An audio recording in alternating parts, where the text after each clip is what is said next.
José Delatte, salarié chez Vérissure, raconte. Je ne sais pas si vous êtes au courant, mais cette semaine, c'est la semaine européenne de l'emploi des personnes handicapées. Pour moi, c'est important de travailler dans une entreprise qui s'engage pour la diversité et qui lutte contre les discriminations et les inégalités. Et pas seulement pendant la semaine du handicap.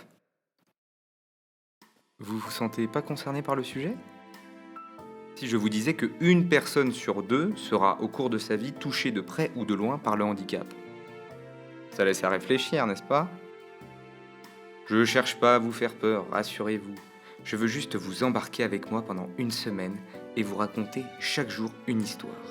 Un handicap, un combat, mené non pas par des inconnus, mais par des personnes avec qui vous travaillez tous les jours chez Vérissure. Je suis certain que ça ne vous laissera pas indifférent.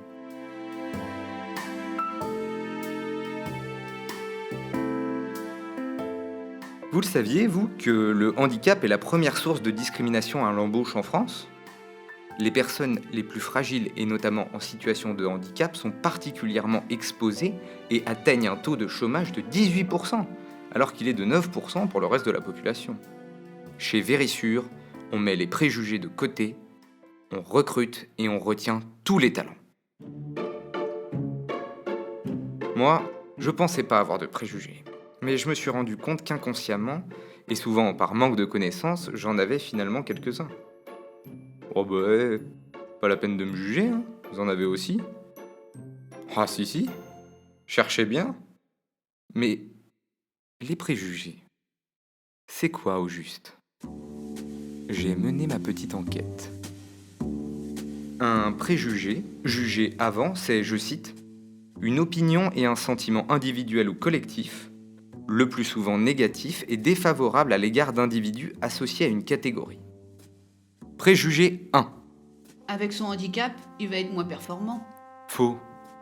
93% des employeurs ayant recruté une personne en situation de handicap sont satisfaits et soulignent la motivation, l'implication et le rôle positif des équipes de travail. Préjugé 2. Une personne en situation de handicap est souvent absente. Faux. Au contraire. Ces personnes se sont tellement battues pour accéder à un emploi qu'elles sont encore plus présentes que l'ensemble des salariés en France. Préjugé 3. Avoir des salariés handicapés, ça donne une mauvaise image aux clients. Faux. Bien sûr que non. Au contraire, ça donne du sens. Ça véhicule des valeurs auprès de nos clients. Préjugé 4. Pour qu'une personne handicapée puisse travailler en toute autonomie, il va falloir aménager son poste de travail. Ça coûte de l'argent à l'entreprise et ça ralentit le processus de recrutement. Faux. 85% des personnes en situation de handicap ne nécessitent aucun aménagement de poste. Préjugé 5. Les personnes handicapées sont souvent tristes et lentes. Ouais.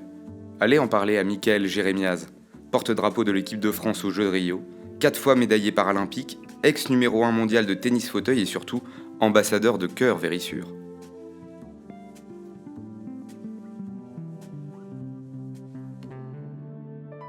Je vais vous raconter l'histoire de Baptiste, qui, j'en suis sûr, vous convaincra de laisser vos préjugés de côté. J'avais remarqué que Baptiste, expert sécurité chez Vérissure dans la même agence que moi, se garait depuis quelque temps sur une place réservée aux personnes en situation de handicap, alors qu'il n'avait pas du tout l'air handicapé. Un matin, énervé par ce comportement, je n'ai pas pu m'empêcher de l'interpeller. Tu vois pas que t'es garé sur une place handicapée ? Je suis en situation de handicap. Ouais, c'est ça. Et il est où ton fauteuil roulant ? J'ai un handicap invisible. Invisible. Je me suis retrouvé comme un con. Pour moi, un handicap se voit forcément. Et c'est là que Baptiste m'a appris que 80% des handicaps sont invisibles et seulement 2% des personnes en situation de handicap sont en fauteuil. On est allé boire un café et il m'a raconté son histoire. L'hiver dernier, Baptiste a eu un violent accident. Sa voiture a fait une sortie de route à cause d'une plaque de verre rouge. Heureusement, il s'en est sorti seulement avec quelques contusions et quelques douleurs. Rien d'inquiétant sur le moment. Les douleurs sont devenues de plus en plus fréquentes, parfois insupportables, le jour comme la nuit. Au boulot, Baptiste tente tant bien que mal de les cacher. Un matin, Véronique, l'assistante d'agence, aperçoit Baptiste, crispé de douleur. Inquiète, elle l'invite à en discuter.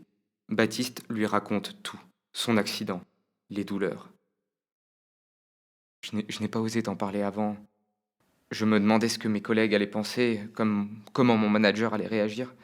J'avais peur qu'il pense que je deviendrais moins performant. Et puis, je me disais que ça allait passer.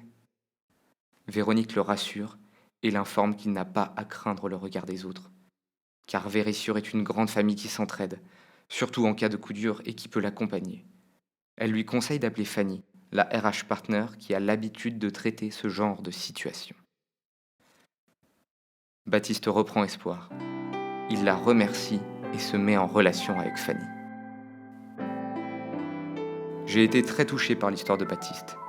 Dans l'agence, personne ne s'était rendu compte de ce qu'il endurait en silence. Quand on est en bonne santé, on ne se doute pas que le handicap est très souvent invisible. Ça m'a fait réfléchir sur mes propres préjugés.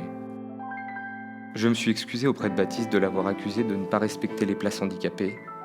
Il a été indulgent et il m'a dit « Tu sais, moi aussi j'ai des préjugés sur tes compétences. » « Comment ça ? J'ai fait une doublette lundi. Pas sûr que tu fasses la même. » Chez Vérissure, les préjugés n'ont pas leur place.